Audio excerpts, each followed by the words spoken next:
3월 29일 수요일, 오늘 10% 이상 급등한 종목과 그 이유에 대해서 알아보겠습니다. 오늘 장은 오후 4시 10분 키움증권 기준으로 코스피 지수는 0.37% 상승한 2443.92포인트로 마감했습니다. 외국인과 기관은 매수로 임한 가운데 개인은 매도로 대응했네요. 한편 코스닥 지수는 1.25% 상승한 843.94포인트로 마감했습니다. 외국인은 매수, 기관은 매도로 임한 가운데 개인은 매도로 대응했습니다. 그럼 본격적으로 오늘의 급등 종목들을 살펴볼게요. 오늘 10% 이상 급등한 종목은 총 48종목으로 코스피에서는 9종목, 코스닥에서는 39종목이 나왔습니다. 이 중 상한가 종목은 EM플러스, LB인베스트먼트, 자이글, 펜트론, BGF, 에코머티리얼즈 5종목이고요. 오늘 하한가 종목은 코언플레이 한 종목이 있었습니다. 총 48개의 급등 종목들을 한데 모아서 섹터별로 묶어보니 4개 테마로 나눠볼 수 있었어요. 그 외 나머지는 개별 이슈로 오른 종목들인데요. 먼저 1번 2차전지 섹터입니다. 미국 IRA 세부한 발표를 앞두고 2차전지와 리튬, 폐배터리 기업들의 수혜 기대감이 형성되었는데요.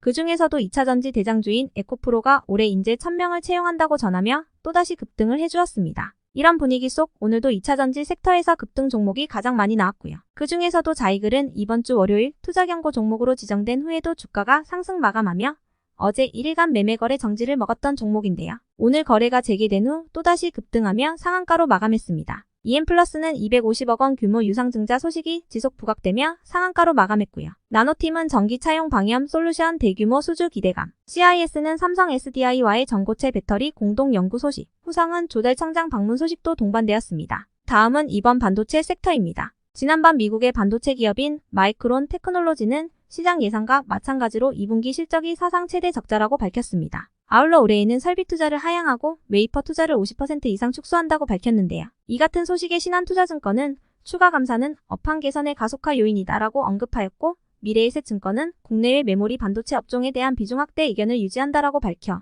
오늘 반도체 테마가 강세였습니다. 그 중에서도 BGF 에코머티리얼즈는 반도체 특수가스 시장 진출을 위해 KNW 인수 절차를 진행 중이라고 전했는데요. KNW의 자회사인 플로어링 코리아는 현재 대만 TSMC를 포함한 국내 주요 반도체 기업에 특수가스를 공급 중입니다. 이 같은 소식에 상한가로 마감했고요. 하나마이크로는 삼성전자와의 1000억 원 규모 설비 임대 논의 소식도 동반되었습니다. 다음은 3번 OLED 섹터입니다. 어제 LG디스플레이가 LG전자로부터 OLED 사업 강화를 위해 1조 원을 차입했다는 소식 속 강세였던 테마인데요. 일부 언론에 따르면 국토교통부와 산업통상자원부 등 관계부처는 이르면 다음 주 디스플레이 클러스터 관련 정책 등을 발표할 예정이라고 전해졌습니다. 유력 후보지는 충남 아산 탕정면에 위치한 삼성 디스플레이 생산라인이라고 하는데요. 삼성은 8.7세대 OLED 생산라인에 4에서 5조 원 규모의 투자를 발표할 것으로 보이며 애플이 주요 고객사인 만큼 향후 성장 전망이 높다는 평가의 OLED 섹터가 오늘도 강세를 이어갔습니다. 다음은 4번 AI 섹터입니다. 한글과 컴퓨터의 경우 네이버 클라우드와 한컴오피스의 초대 규모 AI인 하이퍼클로바 X를 적용하기 위해 전략적 파트너십을 체결했다고 전하며 급등했고요. 라운피플은 AI 기반의 2차전지 검사 및 폐배터리 사업 등 신사업을 추진한다는 소식 속 급등했습니다. 한편 코난 테크놀로지, 셀바스 AI, 솔트룩스는 모두 마이너스 1에서 3% 정도로 하락 마감을 했습니다. 그 외 나머지는 개별 이슈로 오른 종목들인데요. 먼저 LB인베스트먼트가 상장 첫날 강세로 마감했습니다.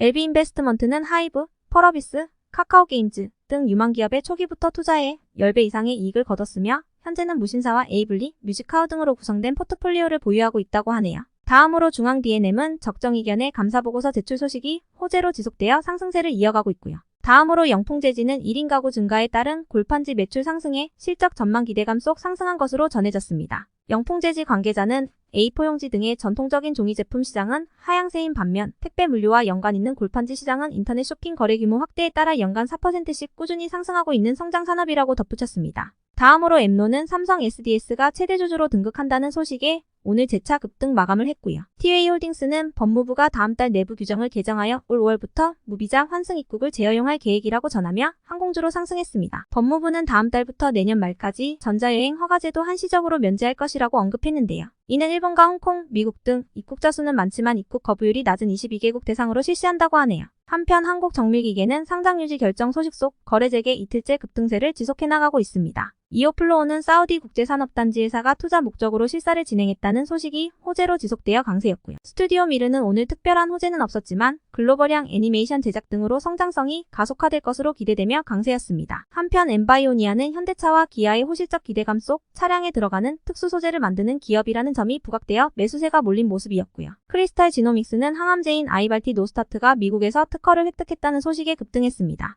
다음으로 다이나믹 디자인은 PTAIM 인도네시아 니켈 광산 사업성 검토를 완료했다고 전하며 강세로 마감했고요. 일신바이오는 어제 장마감 후 241억 원 규모의 자사주 취득 공시를 하며 오늘 본장에서 강세였습니다. 다음으로 마이크로 디지털은 북미 협력 업체와 이르면 상반기 내에 세포 배양기 공급 본계약을 체결할 것이라는 소식이 지속 호재로 작용되는 모습이었고요. 한편 KH전자의 오늘 급등 이유는 파악되지 않았습니다. 최근 감사보고서 제출 지연에 하한가를 갔던 종목인데 아직도 제출 공시가 올라오지 않고 있는 기업이죠. 반면 비보존 제약은 적정 이견의 감사보고서 제출 공시에 급등 마감을 했고요. 에스맥은 대표이사 교체 소식 속 강세였습니다. 최근 2년간 대규모의 적자를 이어오고 있는데 새로운 대표님이 구원투수 역할을 해줄 수 있을지에 대한 기대감 속 급등했네요. 한편 바이브 컴퍼니는 1대1 무상증자 결정에 강세로 마감했습니다. 끝으로 오늘은 하한가를 간 종목도 한개가 있었는데요. 코언플레이는 상장 폐지 결정 속 오늘 정리매매 마지막 날 급락하며 마감했습니다. 정리매매 기간 중에는 상한가, 하한가 등의 가격 제한 폭이 모두 없기 때문에 마이너스 51%까지 하락한 주당 25원에 거래가 되었네요.